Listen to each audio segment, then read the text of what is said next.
start out by loosely sketching out the piece with this light blue Prismacolor pencil. It's not erasable, and I really don't mind if some of these first lines are visible through the piece. I almost think that it gives it some life and movement. The next step is to lay the first wash of ink. So the beauty of working in ink and watercolor is really in the layering work that you can do. The key is just having a little bit of patience and practice in the process, and knowing how the ink is going to look and react when it dries.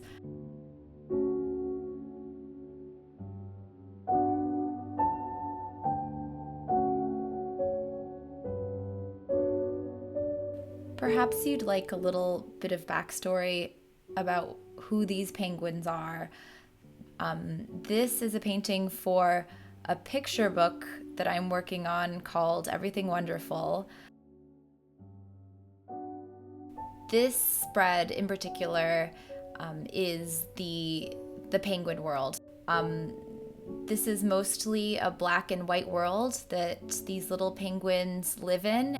So ink is the perfect medium.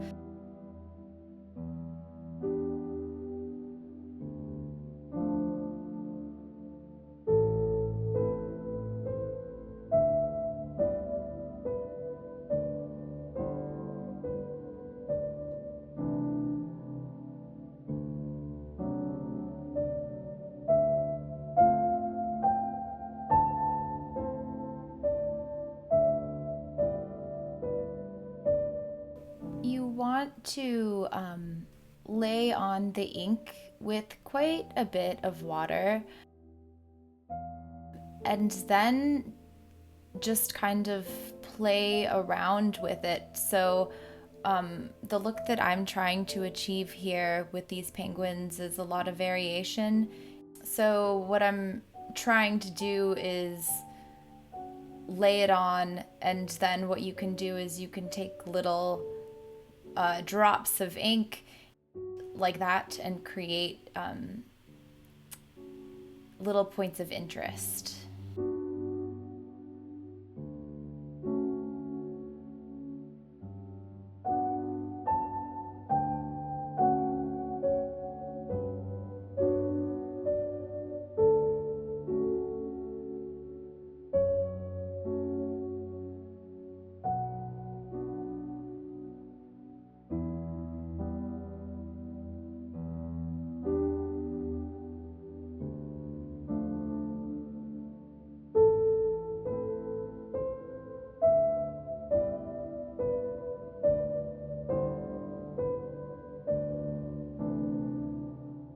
Now that the first layer is laid down, it's time to add that second layer, some shadows and some more details on the penguins.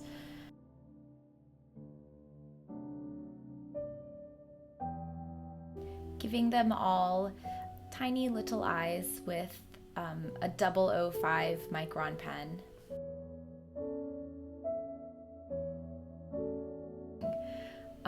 And then going around and adding some shadow and depth to them. So where you see this ultramarine blue, that's actually not ink anymore. That's watercolor that I'm mixing with ink, but there's absolutely no problem in that. They mix quite beautifully.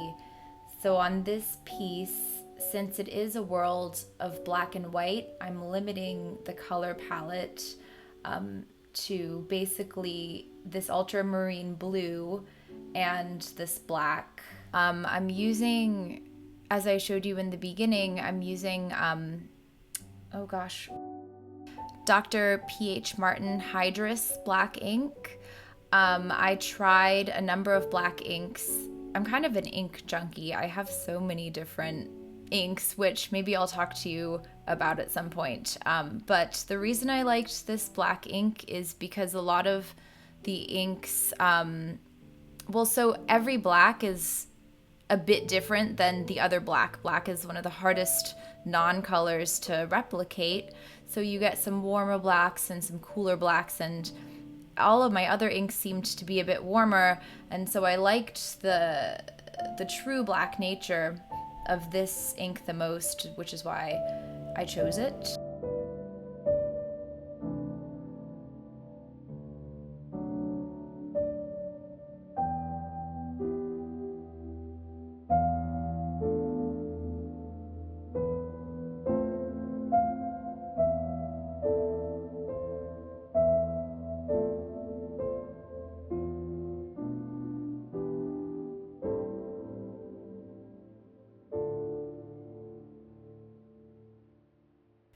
You might be a little bit confused here because I just went on a rant about how I'm only using ultramarine and black, which is true on the outside. But I had this crazy idea for this painting. So the concept of this whole story is about this wonderfulness that exists in the world if you just take the time to look at it, or to look at things in a different way, I suppose. So I'm doing this whole elaborate underpainting of the wonderful that the penguins can't see quite yet.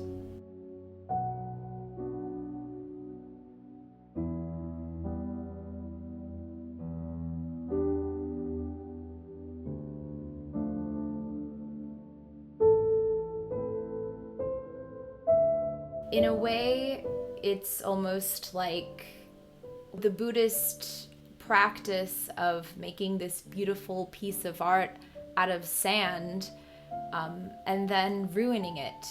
So this is certainly not as beautiful as a mandala, but in a way, it's the same sort of concept, because here what I'm doing now is I'm just painting over this whole colorful sky, using the same black ink.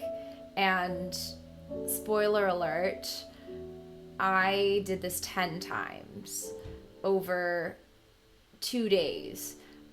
So I just painted the first layer, let it dry. That's a really, really important step. You've got to let the whole thing dry, because otherwise you'll ruin the paper. This is beautiful paper. It's Arches paper, cold press. It's my favorite, absolute favorite kind of paper to paint with. It's like a lovely cotton. It's got a lovely hand, but it can only take so much water and paint at the same time. So you just really have to have patience. And now it's time for the coolest thing ever. I have to give credit to My Petite Cakes, aka Pear Floor, who is a wonderful artist on YouTube, for this technique. I saw her do it, and I just think it's so freaking awesome and gratifying. So all you do is you just put some white ink on the tip of a paintbrush and you splatter away, and you get a beautiful starry night sky. So you can do as little or as much as you want, just, go for it. I decided to put a couple little Easter eggs, which probably nobody but me will know about, into this painting, and you, I suppose. So like a couple of the constellations that you can see from Antarctica where the penguins are, Orion in particular, I'm just putting in by hand now.